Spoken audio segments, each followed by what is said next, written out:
What's up, everyone? Jeremy here from the Quartering, and I try to stay away from stories like this, like hard news, because it does stir a lot of people up. But there is some questions that we need to start asking, and it seems like certain communities are immune from asking these questions about.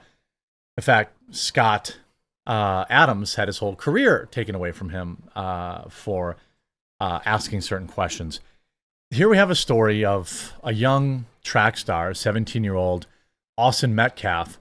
Austin Metcalf, who, for the crime of telling a young black man that he was not sitting in the right seat at a track meet, he lost his life and passed away in the arms of his twin brother.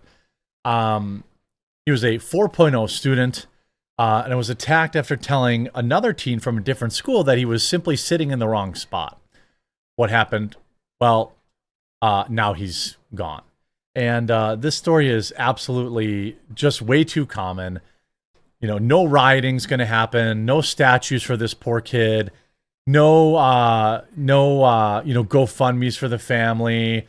Now it'll just change. The news will just go by and everyone will just carry on with what is becoming an increasingly concerning trend. Now, I hate these type of stories because I don't like to paint with such a broad brush. But holy smokes, does it seem like this is literally every time the case. Where's the outrage? If this white boy had taken the life of this young black boy, people would be rioting in the streets. Prove me, anybody who wants to disagree with me, let me know. I want to hear your case for why that's the case. I simply don't believe you. People would be rioting in the streets. If this boy here in the upper left stabbed this other guy in the heart, what do you think would happen? Texas high school football star Austin Metcalf left to pass away in his twin brother's arms at a track meet. Texas high school star athlete lost his life. Austin Metcalf was attending a track and field championship between two other schools at Coy Kendall Stadium, Frisco, Texas, when the fatal attack occurred. Metcalf, a junior at Frisco's Memorial High School, was in the stands at the stadium when a confrontation broke out between the teen and a 17-year-old Carmelo with a K, Anthony. Anthony, a senior at the opposing high school, was allegedly told he was sitting in the wrong seat before, of course, he drew a knife and launched his attack. And now this other kid is dead. And nobody cares. Nobody's, the news isn't covering it. I guess they kind of, but, nobody's going to talk about this after tomorrow. I tried to whip around as fast as I could. Emotional Hunter Metcalf told WFAA. I looked at my brother. I'm not going to talk about the rest. I tried to help him. We're identical twins. His brother was holding him, trying to make the bleeding stop. He passed away in his brother's arms. Hunter Metcalf called his parents to tell them about the incident. The father rushed to the stands to find Austin on a gurney, not breathing. I could see all the blood. I could see where the wound was. I was very concerned, and I had to find his brother. We rushed to the hospital, and we prayed, and it's God's plan. I don't understand it. They weren't able to save him. This is murder. Of course, they never survived. And it's just, it's just bonkers to me. The whole thing is just crazy. Of course, Carmelo with a K was arrested and charged with first-degree murder. He will be held at Collin County Jail. No bond has been set. Cue the T-shirts with he was a good boy. He was a future scientist. I mean, when is this community going to take responsibility for their actions? There are lots of problems in each community, and nobody ever really wants to seem to police their own. I don't care what was said between these two. Maybe they got in a fight. Maybe he was like in enemy territory. I don't know. I wasn't there. But none of it justifies this behavior. I'm not trying to judge, but what kind of parents did this child have? What was he taught? He brought a knife to a track meet and he murdered my son. The guy was in the wrong place and asked him to move, and he bowed up, became increasingly aggressive, and took his life.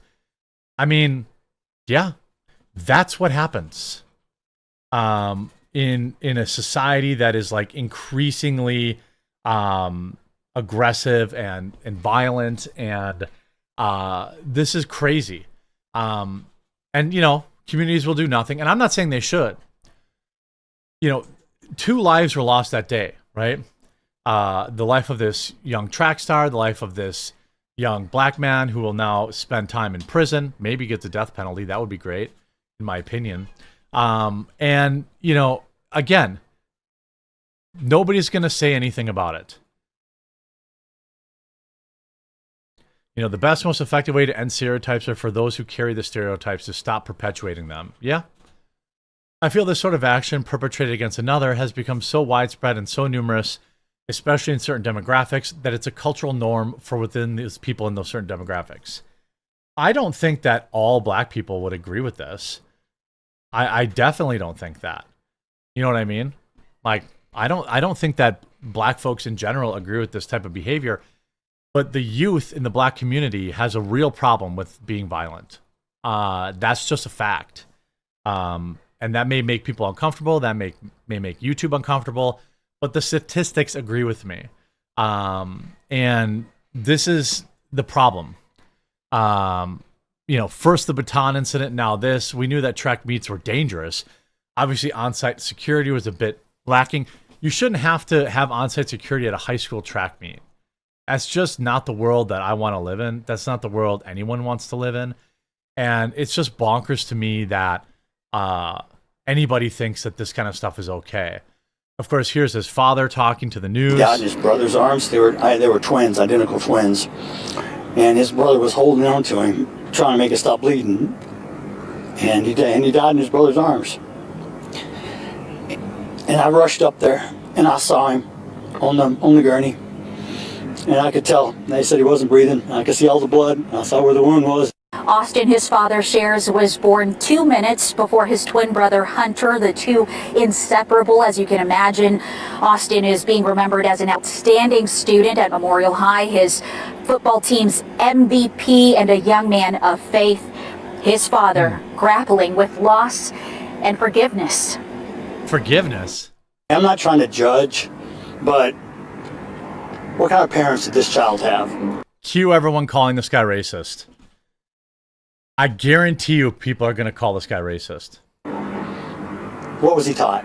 He brought a knife to a track meet, and he murdered my son by stabbing him in the heart. The guy was in the wrong place. They asked him to move, and he bowed up. This is murder. I don't know. I know they have someone in custody. Yeah, we do. And you know what? I already forgive this person. This is the problem with white people. I mean, I say that in jest, but like, this man obviously has a very powerful amount of faith in him. But I would never be able to forgive in that case. Like that is just not, that's not something, Now, of course, his twin brother speaks out. There was this kid, before I knew his name now, this kid was sitting under our tent at track. We asked him to move. He started getting aggressive and talking reckless. And my brother stepped in and said, "You need to move." And he's like, "Make me move." Austin grabbed his backpack. The kid, I tried to whip around as fast as I could, but I didn't see the stab. But then I looked at my brother, and then I'm not going to talk about the rest. So just that's just what I saw. I mean, why would you even bring that? I don't understand. Why are you even bringing that? It makes zero sense. And now this kid's dead. There is a culture problem in this country that no one wants to talk about. And this isn't, obviously hashtag not all black people. I don't believe, basically every black person I know wouldn't do anything like this, but it's the inner city, if the races were reversed, the city would be burning to the ground. And, I don't understand why we have this problem and no one wants to talk about it. Scott Adams said basically, if you want to be safe, you know, protect, you know, the areas where you hang out. It's hard to say he was wrong about that. You know, my guess is there's a little bit more to the situation than simply politely asking him to move. I'm sure that, you know, high schoolers, you know, tempers flared, things got, you know, emotional. I'm sure that things were a little, you know, spicier than we know. But at any moment, that kid should have walked away and not went into his backpack and, of course, retrieved the knife that he brought there for a purpose. You brought that knife there for a purpose, and you used it for that purpose. And it's absolutely frightening. It's pathetic, and you know, something has to be done. I don't know what the answer is. You know, these communities need to start taking, you know, policing within the community. Stop celebrating this kind of stuff. And you know, quite frankly, people need to be more careful, I guess, around, you know, who they hang out with. I don't really know what else I can say. This kid's dead now. You know, and it's crazy. It's crazy. I don't know how else, you know, this is some kid, you know, he had a 4.0 student. He's 4.0 grade point average, you know, man, a kid of faith. Now he's dead. And everyone will just say, well, okay, let's just turn the page. It's sad.